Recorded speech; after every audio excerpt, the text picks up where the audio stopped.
Hello friends, आप सबका स्वागत है आपके अपने YouTube channel let's learn geography में। फ्रेंड्स, हम पढ़ रहे हैं जियोमॉर्फोलॉजी और आज हमारा ये 5th लेक्चर है जिसमें हम पढ़ेंगे रॉक्स। फ्रेंड्स, रॉक्स को हम 3 पार्ट्स में डिवाइड करके पढ़ेंगे और आज हमारे फर्स्ट पार्ट है जिसमें हम इग्नियस रॉक्स यानी कि आग्नेय चट्टानों को पढ़ेंगे। चलिए फ्रेंड्स, हम आज की हमारी क्लास शुरू करते हैं।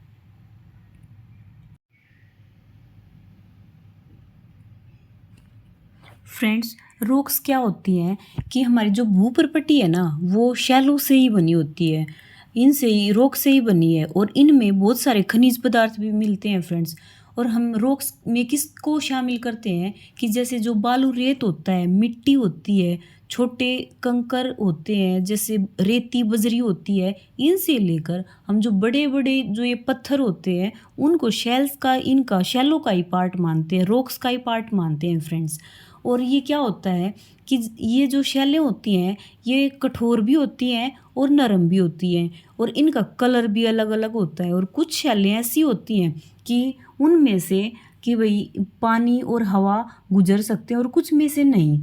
तो फ्रेंड्स, जो कठोर चट्टानें होती हैं वो उनका एग्जाम्पल क्या है? ग्रेनाइट जो है वो कठोर चट्टानों का ही एग्जाम्पल है। इसके विपरीत जो शैल खड़ी होती है वो नरम चट्टान होती है। और फ्रेंड्स देखिए, जो ग्रेबो जो चट्टान है उसका कलर ब्लैक होता है, लेकिन एक चट्टान है क्वार्टजाइट, इसका कलर होता है वो दूध या वाइट कलर का होता है। और फ्रेंड्स, जैसे स्लेट होती है उसके ऊपर पानी और इसका हवा का ज़्यादा असर नहीं होता है। और जैसे जो चूना पत्थर होता है ये भी तो एक प्रकार की चट्टान है और ये तो क्या होता है कि पानी के संपर्क में आने से ये तो पानी में घुल भी जाती है। तो फ्रेंड्स, ये बहुत बहुत तरह की इसकी विशेषताएं होगी हैं और हम इनके आधार पर इन चट्टानों को भी हम 3 टाइप्स में बांटते हैं। उससे पहले हम एक टर्म देखते हैं कि पेट्रोलॉजी क्या होता है। फ्रेंड्स, जो पेट्रोलॉजी होता है वो शैलो का विज्ञान होता है यानी कि साइंस ऑफ रॉक्स होता है।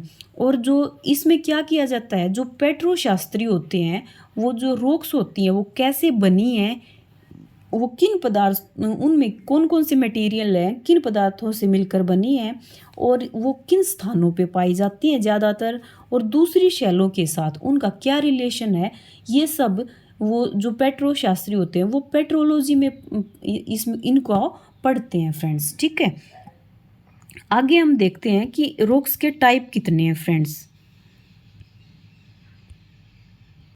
फ्रेंड्स, जो ये आग्नेय चट्टानें होती हैं ये इग्नियस शब्द से बनी है। इग्नियस यानी कि आग्नेय। आग्नेय क्या है कि ये लैटिन वर्ड है जो इग्निस, इससे इग्निस निकला है, इग्नियस से इग्निस निकला है जिसका हिंदी में अर्थ होता है अग्नि। और इसी से ही हमने इनका नाम लिया है आग्नेय चट्टानें।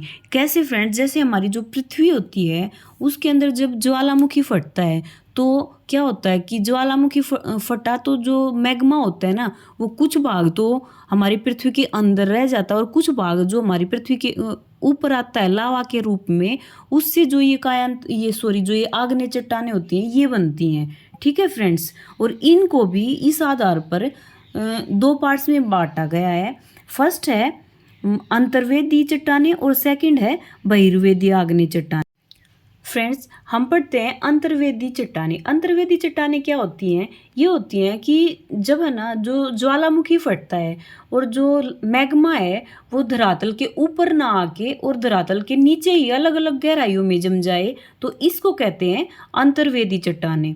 ठीक है फ्रेंड्स, अंतर्वेदी चट्टानें क्या है कि जब ये हमारी अर्थ के अंदर जब ये वोल्केनो फटता है तो क्या होता है कि जो मैग्मा है वो अर्थ के ऊपर लावे के रूप में न आके पृथ्वी के अंदर ही विभिन्न गहराइयों पे जम जाता है। ठीक है फ्रेंड्स, उसको कहते हैं, तब ये चट्टानें बनती हैं उनको कहते हैं अंतर्वेदी चट्टानें। और ये 2 तरह की होती हैं, पातालीय चट्टानें और अधिवितलीय चट्टानें। तो जो पातालीय चट्टानें होती है ना उनको इंग्लिश में बोलते हैं प्लूटोनिक रॉक्स। प्लूटोनिक यानी कि पाताल का देवता, यानी इसके नाम से ही पता चल रहा है पाताल यानी कि बहुत ज़्यादा गहराई में। तो क्या होता है जब मैग्मा बहुत ज़्यादा गहराई में अर्थ के अंदर जाके जम जाता है तो और वो रॉक्स जो होती है ना उन्हीं रॉक्स को क्या कहते हैं? पातालीय चट्टानें कहते हैं। और फ्रेंड्स इनका जो एग्जाम्पल है पातालीय चट्टानों का, उसका एग्जाम्पल है ग्रेबो चट्टाने और ग्रेनाइट चट्टाने। उसी तरह से जो अधिवितलीय है जो चट्टाने, वो क्या होती हैं, जब हमारे भूगर्भ में जो मैग्मा किसी अवरोध के कारण, मान लो कोई ऐसी चट्टान आ जाए कि उससे नीचे मैग्मा ना जा पाए, तो क्या होता है कि वहाँ पर जो संधियाँ होती हैं ना, जो टूटा हुआ सा जो रॉक होती हैं, ऐसे उनके अंदर ही वो मैग्मा जाके और जमने लग जाता है। उससे जो चट्टानें बनती हैं उनको अधिवितलीय चट्टानें कहते हैं। और जो डोलेमाइट है ना, वो इसी प्रकार की चट्टान है कि अधिवितलीय चट्टानें हैं। ठीक है फ्रेंड्स, एक बार हम इनको फिर से रिपीट कर लेते हैं फ्रेंड्स। देखिए, जो आग्नेय चट्टानें हैं, वो आग्नेय चट्टानें हमने पढ़ी कि इग्नियस वर्ड से, लैटिन भाषा के इग्नियस वर्ड से बना है, और जो इग्निस है उसका अर्थ है अग्नि। ठीक है, कैसे बनी फिर ये आग्नेय चट्टानें?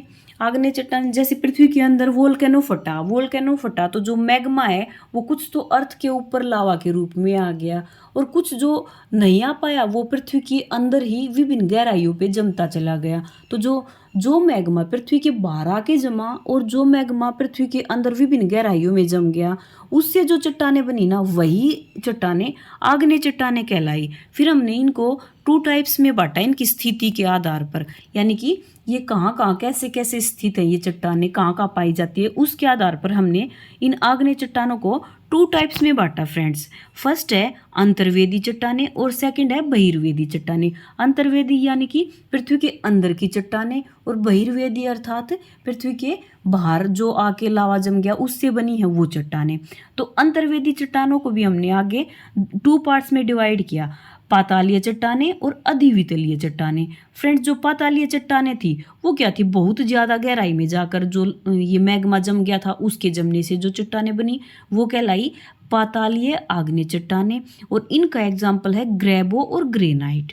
ठीक है, और जो अधिवितलीय चट्टानें थी वो कौन सी थी, कि मान लो जो अर्थ की गहराई में, मान लो कुछ ही गहराई में, और कोई अवरोध आ गया मैग्मा के आगे, उस अवरोध के कारण वो मैग्मा था जो वो वहीं पे ही जम गया, उसके वहाँ पे जमने से ही जो चट्टानें बनी उनको कहते हैं अधिवितलीय चट्टानें फ्रेंड्स। ठीक है, और इनमें हमने एग्जाम्पल दिया था डोलेमाइट का और माइका पेगमेटाइट का। ठीक है फ्रेंड्स, अब हम पढ़ेंगे बहिर्वेदी चट्टानें। बहिर्वेदी नाम से ही जैसे हमें पता चल रहा है, बहिर्वेदी यानी कि जो बाहर आ गई। क्या हुआ फ्रेंड्स कि मैग्मा जब हमारी अर्थ की ऊपरी जो क्रस्ट थी उसको फाड़कर जो बाहर आ गया तो वो क्या कहलाया, लावा कहलाया फ्रेंड्स। और वो लावा ठंडा होकर जम गया, और उसके अर्थ की ऊपरी भूसतह के ऊपर ठंडा होकर जमने से जो चट्टानें बनी वही कहलाई बहिर्वेदी आग्नेय चट्टानें। ठीक है फ्रेंड्स, और इन चट्टानों को ज्वालामुखी चट्टान भी कहते हैं। क्यों कहते हैं, क्योंकि ये जो ज्वालामुखी या वोल्केनो के फटने से जो बनी है, इसीलिए ये ज्वालामुखी चट्टानें कहलाई हैं। फ्रेंड्स, जो ये चट्टानें होती है ना, ये बहुत ज़्यादा सख्त होती हैं, या तो इनमें कण होते नहीं हैं, और अगर होते हैं तो वो बहुत ही महीन होते हैं, मतलब ये बहुत देर से इनका पक्ष होता है और ना के बराबर इनका पक्ष हो पाता है फ्रेंड्स। ठीक है, और जब एक ये टर्म है फ्रेंड, जब है ना ये लावा होता है जो ये बहुत जल्दी ठंडा हो जाता है तो कांच जैसी सी शैल का निर्माण करता है। कांच जैसी शैल का निर्माण करेगा ना तो उसको हम कहेंगे ज्वालामुखी कांच। ठीक है फ्रेंड्स, उसको हम कहेंगे ज्वालामुखी कांच, और इसका दूसरा नाम है ऑक्सीडियन ज्वालामुखी। तो फ्रेंड्स, ये क्वेश्चन आ सकता है, जैसे देखिए कि आग्नेय चट्टानों में ज्वालामुखी कांच किसको कहते हैं, या फिर डायरेक्ट दे देगा कि ज्वालामुखी कांच क्या होता है। तो क्या होगा, जब जो लावा अर्थ के ऊपर आ जाता है मैग्मा लावा के रूप में, और वो बहुत जल्दी ठंडा हो जाता है, तो कैसी आकृति बनती है, कांच जैसी शैल बन जाती है। कांच जैसी शैल बनेगी तो उसी को हम ज्वालामुखी कांच या ऑक्सीडियन ज्वालामुखी कहेंगे। और फ्रेंड्स, इसका बेस्ट एग्जाम्पल है बेसाल्ट रॉक्स। ठीक है, अच्छा, जब इसमें ये एक और पॉइंट दिया है, ये एक्स्ट्रा पॉइंट है कि जैसे ज्वालामुखी फटती है, वोल्केनो फटती है ना, तो कंकर पत्थर भी बाहर आते हैं। इस प्रकार जो कंकर पत्थरों के द्वारा चट्टानें बनती है ना, उनको उन जो कंकर पत्थरों को है ना हम ज्वालामुखी निष्काश कहते हैं। ठीक है, और यही जो परत के ऊपर परत, इस प्रकार ये जमते रहते हैं फ्रेंड्स, हमने ये तो पढ़ा था कि उनकी जो आग्नेय चट्टानें थी उनकी स्थिति के आधार पर उनको 2 टाइप्स में बांटा था, फिर हमने उनके सब पार्ट्स में बांटा। अब हम पढ़ेंगे कि रासायनिक जो संरचना है ना आग्नेय चट्टानों की, उसके आधार पर हम इनको कितने पार्ट्स में बांटते हैं फ्रेंड्स। उसके आधार पर हम इनको 2 टाइप्स में बांटते हैं। फर्स्ट है एसिडिक रॉक्स और सेकंड है बेसिक रॉक्स। एसिडिक रॉक्स को हम हिंदी में बोलेंगे अधिसिलिक रॉक, और बेसिक रॉक्स थी जो ये, इनको बोलेंगे अल्पसिलिक रॉक्स। तो फर्स्ट हम ये पढ़ लेते हैं अधिसिलिक रॉक्स फ्रेंड्स। इनका दूसरा नाम क्या है, अम्लीय चट्टानें, और इनमें 60 से लेके 65% तक सिलिका पाई जाती है फ्रेंड्स। अच्छा, इनमें जो ये सिलिका की मात्रा होती है ये ज़्यादा होती है, इसी कारण से ही इनका कलर जो है वो लाइट दिखता है फ्रेंड्स। अच्छा, इनका घनत्व भी कम होता है और इनमें लोहे की मात्रा भी कम होती है। और जो ग्रेनाइट और ऑक्सीडियन जो चट्टानें हैं वो अधिसिलिक चट्टानों का ही एग्जाम्पल है फ्रेंड्स। ठीक है, हमने क्या क्या पढ़ा है कि जो अधिसिलिक जो रॉक्स होती हैं उनमें क्या है, उनमें सिलिका की मात्रा अधिक होती है, जिसके कारण उनका जो कलर है वो लाइट कलर दिखता है। और 60 से लेकर 65% तक सिलिका की मात्रा होती है। इनमें लोहे की मात्रा भी कम होती है, इनका घनत्व भी कम होता है। और जो इनका एग्जाम्पल है उसमें हमने ग्रेनाइट रॉक्स और ऑक्सीडियन रॉक्स को शामिल किया है फ्रेंड्स। ठीक है। अच्छा फ्रेंड्स, आगे है हम दूसरे नंबर पे पढ़ेंगे अल्पसिलिक या बेसिक रॉक्स। फ्रेंड्स, इसको है ना हम पैठिक चट्टान या फिर क्षारीय चट्टानें भी कहते हैं। ठीक है। अच्छा, इसमें कितनी होती है सिलिका की मात्रा, इसमें होती है 40 से लेके 45 तक, 40 से लेकर 55% तक। इसमें जो सिलिका की मात्रा है वो अधिसिलिक से कम होती है फ्रेंड्स। अच्छा, इनमें जो अगर सिलिका की मात्रा कम है तो इनका कलर कैसा होगा, डार्क होगा, और इनका घनत्व भी अधिक होगा। और इनमें क्या था कि इनमें लोहे की और मैग्नीशियम की मात्रा भी अधिक होगी। और जो बेसाल्ट और जो ग्रेबोरॉक्स होती हैं वो इसका एग्जाम्पल होती हैं फ्रेंड्स। अब देखिए हमने अल्पसिलिक में क्या पढ़ा है, अल्पसिलिक में हमने पढ़ा है कि जो इसमें सिलिका की जो मात्रा होती है वो 40 से लेके 55% तक होती है। अच्छा, अगला हमने पढ़ा सिलिका की मात्रा अगर इसमें कम है तो इसका रंग कैसा होगा, डार्क कलर होगा फ्रेंड्स। इसका घनत्व भी अधिक होता है, इसमें लोहे की और मैग्नीशियम की मात्रा भी अधिक होती है। और इसका एग्जाम्पल है बेसाल्ट और ग्रेबोरॉक्स। फ्रेंड्स, आप ये देखिए कि है ना, हम इन दोनों का डिफरेंस भी करें ना तो हम एक को याद कर लेंगे तो हमें दूसरा बिल्कुल अच्छे से याद हो जाएगा। जैसे देखिए, इनको हमने कहा एसिडिक रॉक्स, ये थी बेसिक रॉक्स। अच्छा, इसमें सिलिका की मात्रा अधिक थी, इसमें कम थी। इसमें अधिक थी तो इनका कलर लाइट हो गया, और इसमें कम थी सिलिका की मात्रा तो इनका कलर डार्क हो गया। इनका घनत्व कम था, और जो ये बेसिक रॉक्स थी इनका घनत्व अधिक था। ऐसे ही जो बेसिक रॉक्स हैं उनमें क्या है, जो लोहे की मात्रा है वो ज़्यादा है, और एसिड जो रॉक्स हैं एसिटिक रॉक्स में क्या है, लोहे की मात्रा कम है। और जो एसिटिक जो ये रॉक्स थी इनका एग्जाम्पल था ग्रेनाइट, और इसका अल्पसिलिक का था ग्रेबो और बेसाल्ट। तो फ्रेंड्स, मैं आशा करती हूँ कि आपको ये अच्छे से समझ में आ गया होगा। तो हम आगे चलते हैं फ्रेंड्स। जो हमारी आग्नेय चट्टानें हैं ना, ये इनसे कुछ स्थलाकृतियाँ भी बनती हैं हमारी अर्थ के अंदर की साइड, हम उनको और पढ़ लेते हैं। ये देखिए फ्रेंड्स, आग्नेय चट्टानी पिंड ये क्या होते हैं कि किसी अवरोध के कारण हमारी पृथ्वी के अंदर जब मैग्मा जम जाता है ना विभिन्न गहराइयों में जाकर, तो वो विभिन्न प्रकार की आकृतियाँ बनाता है। उसको हम क्या कहते हैं, आग्नेय चट्टानी पिंड। एक बार फिर देख लेते हैं कि विभिन्न गहराइयों में, हमारी पृथ्वी के अंदर विभिन्न गहराइयों में जाकर जब मैग्मा अलग अलग तरह की जो आकृतियाँ बनाता है ना, उनको ही हम क्या कहते हैं, आग्नेय चट्टानी पिंड कहते हैं। ठीक है फ्रेंड्स, अब आप ये देखिए, इनसे जो स्थलाकृतियाँ बनती हैं उनको हम क्या क्या कहते हैं। फर्स्ट है फ्रेंड्स बैथोलिथ। बैथोलिथ जो होता है ना, ये बहुत बड़ी गुंबद के आकार की आकृति होती है। कैसी आकार की होती है, गुंबद के आकार की होती है। गुंबद ऐसे ही तो होता है ना। अच्छा फ्रेंड्स, इसका जो फैलाव होता है ना ये बहुत ज़्यादा होता है, और जो पृथ्वी की गहराई में ये हजारों किलोमीटर की गहराई तक फैला होता है। कितनी गहराई, बहुत ज़्यादा गहराई होती है, और उसको हम हजारों किलोमीटर की गहराई में मापते हैं। ठीक है। फ्रेंड्स जो इसका ऊपर का जो भाग होगा ना ये तो उबड़ खाबड़ होगा, और जो ये वाला साइड का जो पार्ट होगा ना ये वाला पार्ट ये ढाल से खड़े होंगे फ्रेंड्स। ठीक है, आप फिर से देखिए कि जो बैथोलिथ है वो क्या है, बहुत बड़ी गुंबदाकार की आकृति होती है जिसमें मैग्मा का ही जमाव होता है, और ये अर्थ के अंदर होती है, हजारों किलोमीटर तक फैला होता है। और हमारे संसार में जितने भी बड़े बड़े पर्वत है ना, मान लो ये पर्वत है और इनके बिल्कुल नीचे यहाँ जड़ों में मिलते हैं, बिल्कुल नीचे अर्थ के साथ साथ। क्यों, ये तो पृथ्वी की गहराई में है ना, तो वहीं पे हैं ये। और इनके ढाल ये होते हैं, ढाल ये कैसे होते हैं, बिल्कुल खड़े होते हैं ढाल।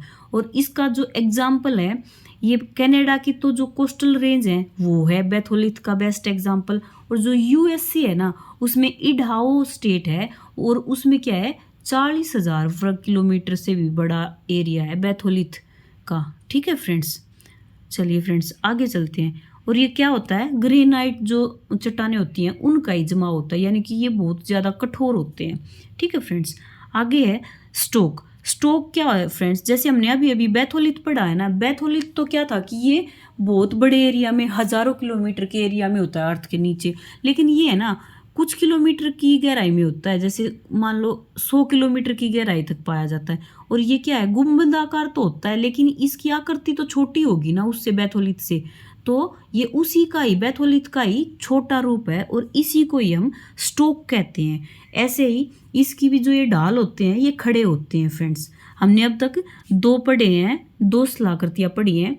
फर्स्ट पढ़ी है हमने बैथोलिथ। बैथोलिथ में क्या था, गुंबद आकार के हजारों किलोमीटर तक फैले बड़े बड़े जो ये मैग्मा के और खासकर ग्रेनाइट के जमा होते हैं उनको हम बैथोलिथ कहते हैं। और जो बड़े बड़े पर्वत हैं उनके नीचे वाले हिस्सों में जो जड़ों में मिलते हैं फ्रेंड्स। और कनाडा की कोस्टल रेंज और यूएसए का जो इडाहो स्टेट है वहाँ पर पाए जाते हैं इनके एग्जाम्पल। ठीक है, और जो स्टोक है वो बैथोलिथ का ही छोटा रूप है, यानी कि कुछ गहराई तक, पृथ्वी की लगभग 100 किलोमीटर की गहराई तक ही मिल जाते हैं। ये भी वैसे ही हैं, खड़े ढाल वाले ही होते हैं। ठीक है फ्रेंड्स, नेक्स्ट आकृति है लेकोलिथ। लेकोलिथ क्या है फ्रेंड्स, ये होता है कि जब मैग्मा अवसादी चट्टानों में छतरीनुमा आकृति में, जैसे हमारी छतरी कुछ ऐसी सी होती है ना, ये ऐसे ऐसे ऐसे ऐसे ही तो होती है, तो ये क्या है इस तरह से ये छतरीनुमा आकृति में जम जाता है जो मैग्मा,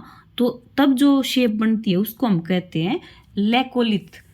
ठीक है फ्रेंड्स, और इसका एग्जाम्पल है यूएसए का जो वेस्टर्न पार्ट है उसमें ये बहुत सारे लेकोलिथ पाए जाते हैं फ्रेंड्स। ठीक है, नेक्स्ट है फ्रेंड्स लेपोलिथ। लेपोलिथ में क्या है कि जब हमारी पृथ्वी के अंदर मैग्मा अवसादी चट्टानों में तस्त्रीनुमा यानी कि प्लेट के आकार में जमने लग जाता है तो वो क्या कहलाता है, लेपोलिथ कहलाता है। और इसका बेस्ट एग्जाम्पल है साउथ अफ्रीका का ट्रांसवॉल है जो लेपोलिथ, वो है इसका बेस्ट एग्जाम्पल। फिर से देख लेते हैं हम एक बार लेकोलिथ और लेपोलिथ को। फ्रेंड्स देखिए, जो लेकोलिथ था वो अवसादी चट्टानों में छतरीनुमा की आकृति में था, जबकि जो लेपोलिथ है वो प्लेटनुमा यानी कि तस्तरीनुमा है। ठीक है, और जो लेकोलिथ का बेस्ट एग्जाम्पल था वो है वेस्टर्न पार्ट है यूएसए का, वहाँ पे लेकोलिथ पाए जाते हैं। और जो लेपोलिथ था उसका बेस्ट एग्जाम्पल है साउथ अफ्रीका का ट्रांसवॉल। ठीक है फ्रेंड्स, आगे चलते हैं। नेक्स्ट है फ्रेंड्स फेकोलिथ। फेकोलिथ क्या होता है कि मोड़दार से पर्वत होते हैं फ्रेंड्स, जैसे मान लो मोड़दार, ये देखिए मोड़दार पर्वत है, इनकी जो नति और जो अभिनति होती है ना, यहाँ पे होता है लावा का जमाव, इस जगह पे और इस जगह पे, दोनों जगह पे लावा का जमाव होता है, और उससे ये एक लहरदार सी आकृति बन जाती है।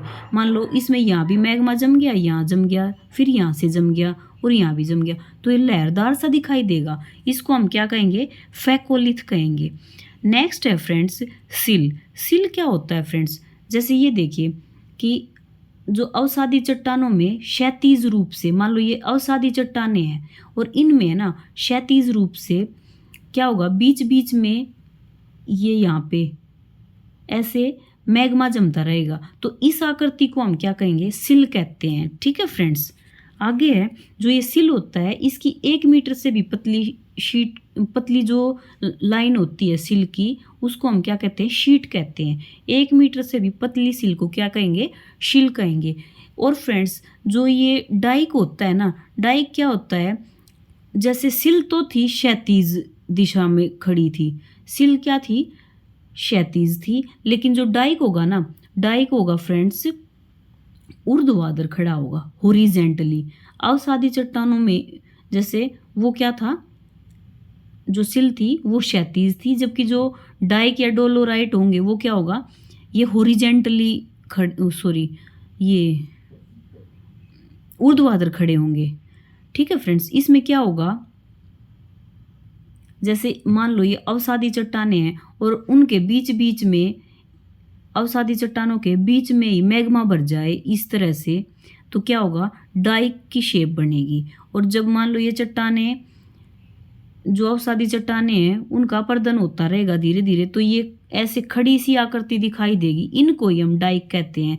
जो हमारे यहाँ पे इंडिया में झारखंड स्टेट है, उसमें सिंहभूम में इनके डाइक के एग्जाम्पल पाए जाते हैं फ्रेंड्स। ठीक है, तो हमने सिल और डाइक पढ़ा। सिल में क्या था कि क्षैतिज रूप में अवसादी चट्टानों के बीच में मैग्मा जमता है, और जो 1 मीटर से पतली सिल की जो पतली चौड़ाई होती है उसको हम क्या कहते हैं, शीट कहते हैं। और जो डाइक होता है उसमें ये जो वर्टिकल खड़ा होता है, जो वर्टिकल जो चट्टानें होती हैं उनके बीच बीच में मैग्मा जमता है, और उनमें जमने से ही क्या होता है, ये डाइक या डोलोराइट का निर्माण होता है फ्रेंड्स। और हमारे इसमें इंडिया में क्या है, झारखंड में सिंहभूम में डाइक के एग्जाम्पल देखने को मिलते हैं।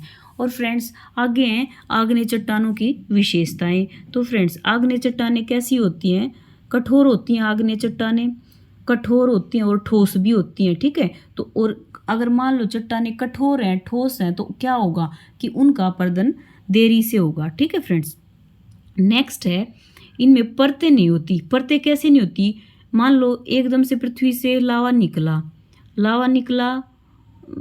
मैग्मा लावा के रूप में यहाँ आ गया, तो ये एकदम से आया है ना, और ये देर से, मान लो थोड़ी देर लग के ये ठंडा हुआ, तो क्या हुआ, इसमें परत नहीं बन पाई, परत नहीं बनी, इसीलिए ही आग्नेय चट्टानों में परतें नहीं है। आगे इनमें पानी प्रवेश नहीं करता। पानी तो प्रवेश तब करेगा फ्रेंड्स जब परतें होंगी, लेकिन इसमें परतें ही नहीं है, परतें नहीं होंगी तो पानी कैसे प्रवेश करेगा। और इनमें अंतर्वेदी में क्या होता है, बड़े बड़े रवे होते हैं, और जो बहिर्वेदी होता है उसमें छोटे छोटे कण मिलते हैं। ठीक है फ्रेंड्स, ये इसकी विशेषताएं थी। हाँ, इनमें जीवांशम नहीं पाए जाते और इनका अपर्दन कम होता है। अपर्दन कम होगा तो ये टूटेंगी किसके द्वारा, ये भ्रंशों के द्वारा टूटती हैं फ्रेंड्स। ठीक है, ये देखिए फ्रेंड्स, जो ये कुछ रॉक्स ये कुछ ये होते हैं, हमारे खनिज होते हैं, ये आग्नेय चट्टानों से मिलते हैं। कौन कौन से खनिज मिलते हैं आग्नेय चट्टानों से हमें, ये देखिए, सोना, चांदी, हीरा, निकिल, टिन, लोहा, जस्ता, ग्रेफाइट, प्लेटिनम, तांबा, सीसा, ये सभी किससे मिलते हैं, आग्नेय चट्टानों से, यानी कि इग्नियस रॉक से हमें कौन कौन से मिलते हैं, जैसे सोना, चांदी, प्लेटिनम, तांबा, हीरा, सीसा, निकिल, टिन, लोहा, जस्ता, ये सारे के सारे जितने भी खनिज होते हैं ये सारे हमें इग्नियस रॉक से मिलते हैं फ्रेंड्स। और जो बेसाल्ट है, बेसाल्ट रॉक के टूटने से कौन सी मिट्टी बनती है फ्रेंड्स, काली मिट्टी बनती है या रेगड़ मिट्टी। बेसाल्ट रॉक के टूटने से कौन सी मिट्टी बनती है, काली मिट्टी। ठीक है फ्रेंड्स, जो आग्नेय चट्टानों के पास गर्म जल के स्रोत पाए जाते हैं। ठीक है, आग्नेय चट्टानों के पास कैसे स्रोत होंगे, गर्म जल के स्रोत होंगे। ठीक है फ्रेंड्स, तो फ्रेंड्स ये था हमारा आज का टॉपिक, जिसमें हमने पढ़ा चट्टानों के प्रकार कि चट्टानें कितने प्रकार की होती हैं। 3 प्रकार की चट्टानें पढ़ी हमने, जैसे 3 टाइप होते हैं चट्टानों के, जैसे आग्नेय, अवसादी और कायांतरित चट्टानें। फिर हमने पढ़ा है आग्नेय चट्टान, यानी कि आग्नेय चट्टानों के कितने पार्ट होते हैं, उनकी स्थिति के आधार पर 2 प्रकार की चट्टानें थी, बहिर्वेदी और अंतर्वेदी। और फ्रेंड्स जो रासायनिक जो संगठन था उसके आधार पर जो हमने चट्टानें देखी, वो कितनी चट्टानें थी, वो थी 2 तरह की चट्टानें। पहली थी अधिसिलिक, जिसमें सिलिका की मात्रा अधिक 60 से 65% थी और उनका लाइट कलर था, घनत्व भी कम था। और लोहे की मात्रा भी कम थी। और इसका एग्जाम्पल था ग्रेनाइट रॉक्स। और फ्रेंड्स जो दूसरा पार्ट था इसका वो था टाइप इसका अल्पसिलिक। अल्पसिलिक में हमने पढ़ा कि 40 से 55% तक सिलिका की मात्रा थी। और सिलिका की मात्रा कम होने के कारण ही चट्टानों का जो रंग है वो गहरा और घनत्व भी अधिक, लोहा और मैग्नीशियम इसमें ज़्यादा होता है। और बेसाल्ट रॉक थी जो वो इसका एग्जाम्पल था। इसके अलावा हमने पढ़ा आग्नेय चट्टानों से जो भी आकृतियाँ बनती हैं वो उसमें था बैथोलिथ। और जो दूसरा उसका छोटा रूप था वो था स्टोक। और एक था जो लैकोलिथ जो छतरीनुमा आकृति में बनता है। जो लेपोलिथ था फोर्थ पार्ट वो था तश्तरीनुमा यानी कि प्लेट की आकृति में बनता है। और फ्रेंड्स उससे आगे हमने पढ़ा फैकोलिथ। फैकोलिथ में थे जैसे मोड़दार जो पर्वत होते हैं उनकी नति और अपनति होती है, उनमें मैग्मा जो जमा था उनसे बने थे। और जो सिल है वो अवसादी चट्टानों में समानांतर यानी कि हॉरिजेंटली जम के मैग्मा बनते हैं। और जो डाइक होता है वो वर्टिकली जो चट्टानें होती हैं उनमें मैग्मा जमने से बनते हैं। तो हमने ये सब पढ़ा। अच्छा, लास्ट में हमने पढ़ा जो आग्नेय चट्टानें हैं उनके जो फीचर्स या विशेषताएं क्या होती हैं वो ये क्या थी, ये ठोस थी, कठोर होती हैं और इनमें परतें नहीं पाई जाती। अच्छा, इनमें रंध्र भी नहीं होते हैं। अच्छा फ्रेंड्स, और ये क्या होता है, इनमें पानी प्रवेश नहीं करता है। रंध्र ही नहीं होंगे तो पानी कहाँ से प्रवेश करेगा। अच्छा फ्रेंड्स, और हमने इसमें पढ़ा कि इनका अपक्षय कम होता है और अगर मान लो ये टूटेंगी तो ये भ्रंशों के कारण, फॉल्ट्स के कारण ही टूटती हैं। और फ्रेंड्स इनमें जीवों के अवशेष भी नहीं पाए जाते। ये सब आज के हमने इस क्लास में पढ़ा। ये हमारा रॉक्स का फर्स्ट पार्ट था। फ्रेंड्स कल हम इसका नेक्स्ट पार्ट पढ़ेंगे और उसमें हम पढ़ेंगे सेडिमेंट्री यानी कि अवसादी चट्टानें। फ्रेंड्स अगर आपको मेरी वीडियो पसंद आई हो तो आप लाइक, कमेंट, शेयर और सब्सक्राइब ज़रूर करना। ठीक है फ्रेंड्स, बाय बाय।